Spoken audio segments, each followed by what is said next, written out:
गोरखपुर में सीएम योगी ने करीब 1054 करोड़ रुपए की 470 विकास परियोजनाओं का लोकार्पण और शिलान्यास किया। इस दौरान एकला बांध स्थित नव विकसित इको पार्क को जनता को समर्पित किया गया, जो पहले कूड़ा डंपिंग ग्राउंड था। सीएम योगी ने इस मौके पर स्वच्छता, पर्यावरण संरक्षण और जिम्मेदारी की भावना विकसित करने पर जोर दिया है।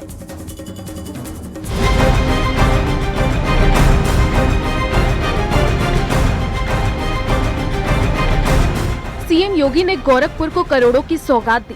इस मौके पर उन्होंने कहा कि गोरखपुर का विकास सबके सामने है। गोरखपुर की कनेक्टिविटी बाकी जिलों से काफी बेहतर हो गई है। आप कहीं भी जाएं, सुविधा प्राप्त हो जाएगी। योगासन और ध्यान की क्रिया के लिए व्यक्ति आराम से बैठ सकता है और ये जो परिवर्तन आया है, ये केवल परिवर्तन नहीं है, ये गोरखपुर के मजबूत विश्वास और यहां की टीम के दृढ़ संकल्प का प्रतीक भी है। सीएम योगी ने कहा कि 2017 के बाद से यूपी ने अपनी अलग पहचान बनाई है। आज यूपी स्मार्ट भी है और सेफ भी है। सुरक्षा के साथ साथ स्मार्ट सिटी में प्रधानमंत्री मोदी जी का विजन क्या है? वह स्मार्ट ही न हो बल्कि सेफ भी हो। स्मार्ट एंड सेफ सिटी के रूप में अब उत्तर प्रदेश के सभी म्युनिसिपल कॉरपोरेशन ने एक स्वस्थ प्रतिस्पर्धा को आगे बढ़ाया है। इको पार्क के लोकार्पण को लेकर सांसद रवि किशन ने सीएम योगी की तारीफ की। उन्होंने कहा कि पहले यहाँ पर कूड़े का ढेर था, आज खूबसूरत पार्क है। बच्चे यहाँ पर पिकनिक मनाने के लिए आएंगे। यहाँ बीमारियों का गढ़ था, यहाँ लोग परेशान थे, यहाँ की जनता दिक्कत में थी और लोगों ने कई सालों का ढेर था, कई सालों का, सपा की सरकार में, बसपा की सरकार में इसको गटर बना दिया गया। महाराज जी आए, भाजपा आई, उसी गटर को, उसी कूड़े के भंडार को स्वर्ग बना दिया। आज यहाँ इको पार्क है, यहाँ लाखों बच्चे आएंगे, खेलेंगे, ज्ञानवर्धन होगा। सीएम योगी ने करीब 1055 करोड़ की 470 विकास परियोजनाओं का लोकार्पण शिलान्यास किया। इको पार्क, 4 लेन सड़क सहित 173 विकास कार्यों का लोकार्पण किया। 6 स्मार्ट सड़कों समेत 297 कामों का शिलान्यास किया गया। Bureau report, news 18, UP Uttarakhand.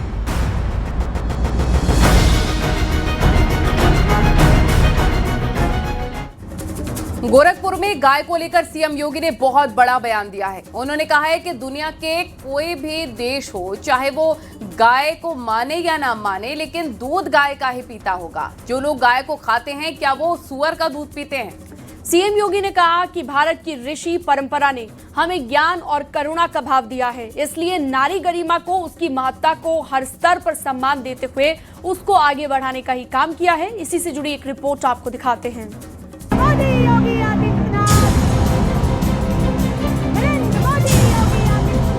Gorakhpur में सीएम योगी ने बड़ा बयान दिया है।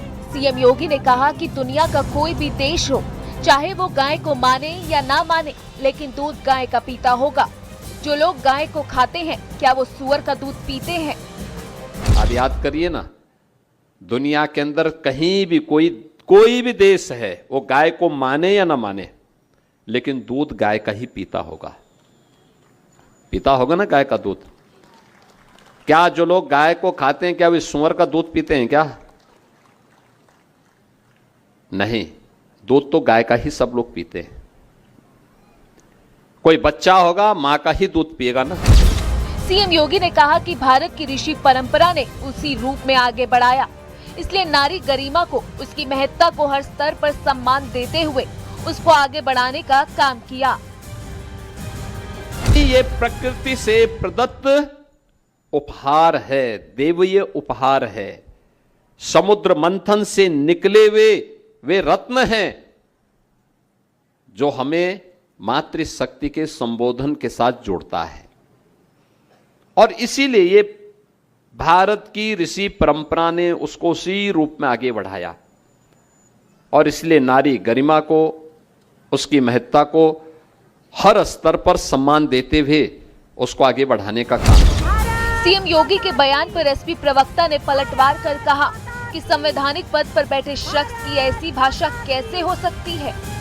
जो लोग शिक्षित होकर के जो लोग नौकरी पा चुके हैं, आज उनको भी समायोजित करने का काम ये सरकार नहीं कर रही है और बातें जो है ये कहां से कहां कर लेकर के चले आ रहे हैं। अरे भाई, इनको मुख्यमंत्री ने, उत्तर प्रदेश की देवतुल्य जनता ने उनको मुख्यमंत्री बनाया है मूलभूत समस्याओं के लिए, ना कि जो है गाय गोबर और इसके बारे में बात करने का। इसके लिए जो भी गाय का दूध पीता है वो हर आदमी जानता है कि गाय का दूध फायदेमंद होता है। गोरखपुर में आयोजित नारी शक्ति वंदन सम्मेलन में सीएम योगी शामिल हुए। उन्होंने कहा कि डबल इंजन की सरकार आधी आबादी की सुरक्षा और सम्मान के लिए पूरी ताकत से काम करती रहेगी। Bureau report, news 18, UP Uttarakhand. Yogi Adityanath नारी शक्ति। पीएम मोदी 29 अप्रैल को हरदोई में गंगा एक्सप्रेसवे का लोकार्पण करेंगे। प्रधानमंत्री के कार्यक्रम को लेकर सीएम योगी ने हरदोई में तैयारियों की गहन समीक्षा की। सीएम योगी ने जनसभा स्थल का निरीक्षण कर भीड़, परिवहन, पार्किंग और कार्यक्रम की व्यवस्थाओं को लेकर अधिकारियों को जरूरी दिशा निर्देश जारी किए। हरदोई में सीएम योगी ने पीएम मोदी की जनसभा स्थल पर पहुंचकर मंच, पंडाल और बैठने की व्यवस्था का बारीकी से निरीक्षण किया है। इस मौके पर सीएम योगी ने वहां पर मौजूद हरदोई, शाहजहांपुर, उन्नाव और कन्नौज के जनप्रतिनिधियों से सुझाव लिए और व्यवस्थाओं पर चर्चा की।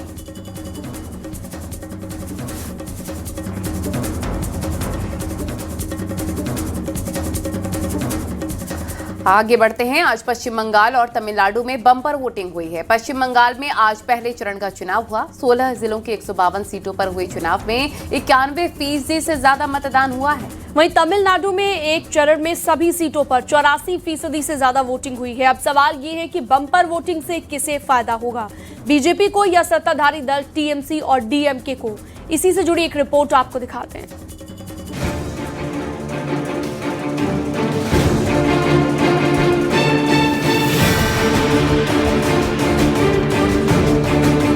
पश्चिम बंगाल में पहले चरण और तमिलनाडु में एक चरण में सभी सीटों में चुनाव संपन्न हो गए हैं।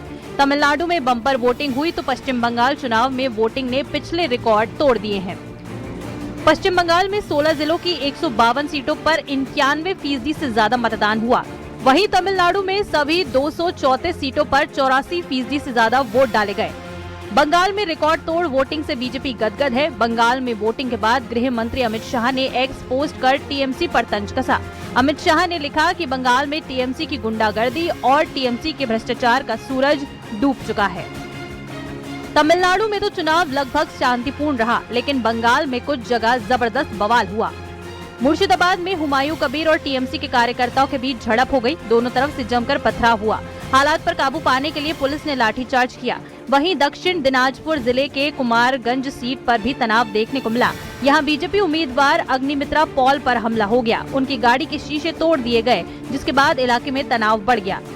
इसके अलावा कूच बिहार में भी झड़प की खबर सामने आई, जहां चुनावी माहौल के बीच दो पक्षों के बीच टकराव देखने को मिला। मालदा में ईवीएम खराब होने की खबर के बाद लोग चुनाव अधिकारी से उलझते दिखे, तो सिलीगुड़ी में टीएमसी और बीजेपी कार्यकर्ता आपस में ही भिड़ गए। हबीब चोर है, वो हबीब चोर है, ये लोग की बॉम्बिंग किया, ये लोग। तमिलनाडु में वोटिंग के दौरान राजनीति और सिने जगत के दिग्गजों का तड़का देखने को मिला। तमिलनाडु के सीएम एम.के. स्टालिन अपने परिवार के साथ वोट डालने पहुंचे। पूर्व केंद्रीय मंत्री पी. चिदम्बरम ने भी वोट डाला। बीजेपी उम्मीदवार एल. मुरुगन और तिमिलिसाई सुंदरराजन ने भी अपने मत का इस्तेमाल किया। वहीं अंबुमणि रामदास भी वोट डालने पहुंचे। Bureau report, news 18।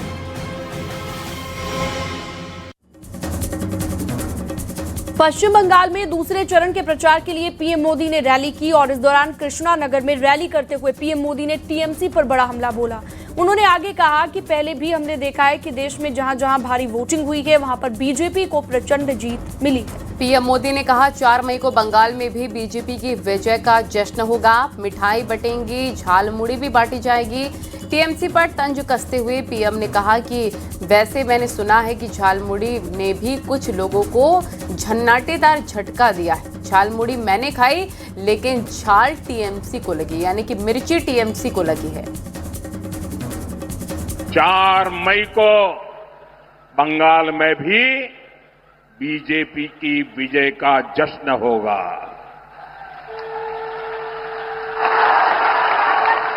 मिठाई भी बटेगी और जालमुरी भी बांटी जाएगी।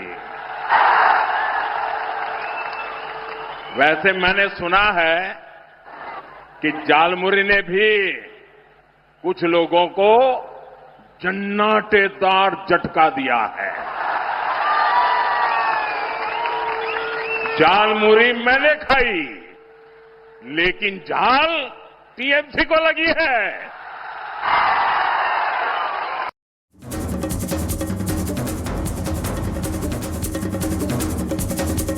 बीजेपी अध्यक्ष नितिन नवीन ने यूपी चुनाव को लेकर बड़ा बयान दे दिया है। न्यूज 18 को दिए गए इंटरव्यू में नितिन नवीन ने साफ कहा कि योगी आदित्यनाथ यूपी के सीएम हैं और उनके नेतृत्व में सरकार चल रही है। ऐसे में चुनाव में भी वही चेहरा होंगे। नितिन नवीन ने यूपी में विकास और लॉ एंड ऑर्डर की तारीफ भी की है, जिस पर विपक्ष ने पलटवार किया। आपको रिपोर्ट दिखाते हैं।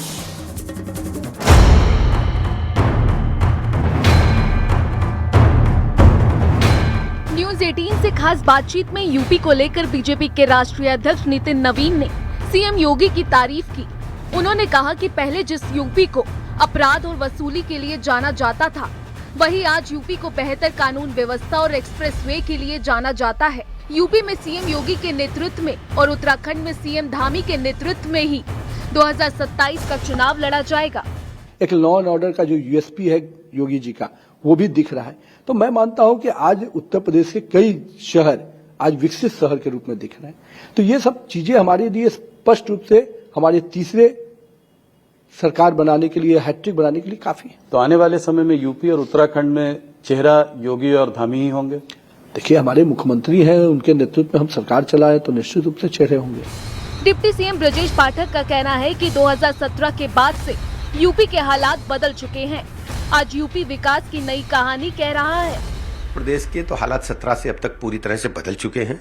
आज उत्तर प्रदेश कानून का मानक स्थापित करने वाला राज्य है। उत्तर प्रदेश में कानून व्यवस्था अन्य राज्यों से बहुत बेहतर है।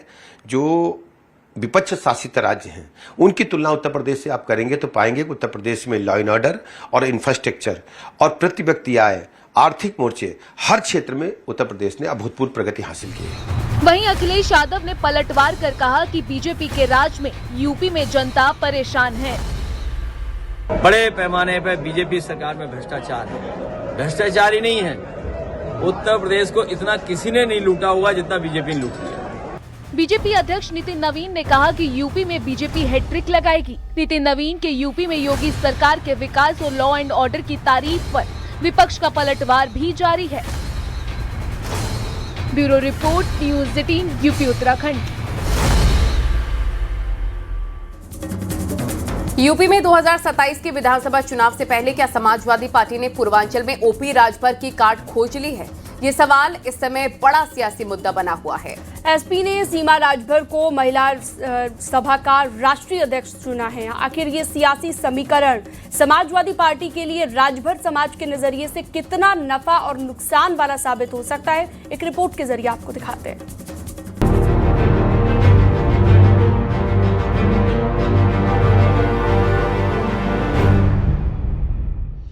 2022 के चुनाव में अखिलेश के साथ रहे ओम प्रकाश राजभर अब एनडीए का हिस्सा हैं। ऐसे में 2027 के चुनाव के लिए अखिलेश ने एक और राजभर नेता पर दांव चला है। एसपी ने सीमा राजभर को महिला सभा की राष्ट्रीय अध्यक्ष बनाया है। एसपी की कोशिश सीमा राजभर को ओपी राजभर के खिलाफ प्रोजेक्ट करने की है। सीमा राजभर जी तो उन्हीं के साथ रही हैं, उनके बारे में भली भांति वाकिफ हैं और माननीय राष्ट्रीय अध्यक्ष जी ने एक बहुत अच्छा चेहरा जो है राष्ट्रीय अध्यक्ष जी के रूप में दिया और ओम प्रकाश राजभर जी को वही उनको हैसियत दिखाने का काम करेंगी, क्योंकि उनकी बोली भाषा जिस तरीके से ओम प्रकाश राजभर जी की रहती है, मैं समझता हूँ सीमा राजभर जी उनके बारे में भली भांति जानती है, उनके बारे में एक एक चीज जानती है, तो उनके सवालों का जवाब जो है सीमा राजभर जी दे सकती है। सीमा की पहचान तेज तरार महिला राजभर नेता के तौर पर होती है।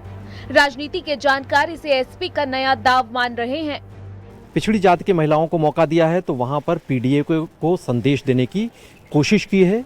उसके साथ ही अपने सियासी विरोधियों, चाहे वो संजय निषाद हो या ओम प्रकाश राजभर, उनको उनके सियासी काट के लिए कदम बढ़ाया है और साथ ही राजभर और निषाद वोटरों के बीच में पैठ बनाने के लिए उन्हें मजबूत संदेश देने की भी कवायद की है। समाजवादी पार्टी जानती है अगर ओपी राजभर को पूर्वांचल में नहीं रोका गया तो वो उनके लिए खतरा बन सकते हैं।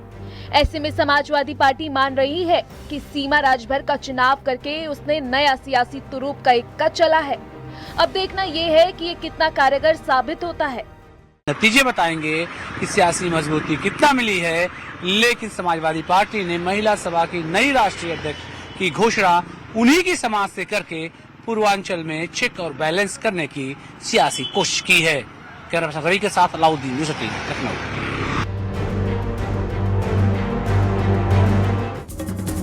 बीजेपी के राष्ट्रीय अध्यक्ष नितिन नवीन ने न्यूज 18 से खास बातचीत में महिला आरक्षण को लेकर विपक्षी दलों पर निशाना साधा। उन्होंने कहा कि विपक्ष पीएम मोदी का विरोध करते करते आधी आबादी का विरोध कर रहा है। अध्यक्ष नितिन नवीन ने कहा है कि जनता विपक्ष को सबक जरूर सिखाएगी। वहीं अखिलेश ने तंज कसा कि बीजेपी हमेशा नारी विरोधी रही है। इसी से जुड़ी आपको रिपोर्ट दिखाते हैं।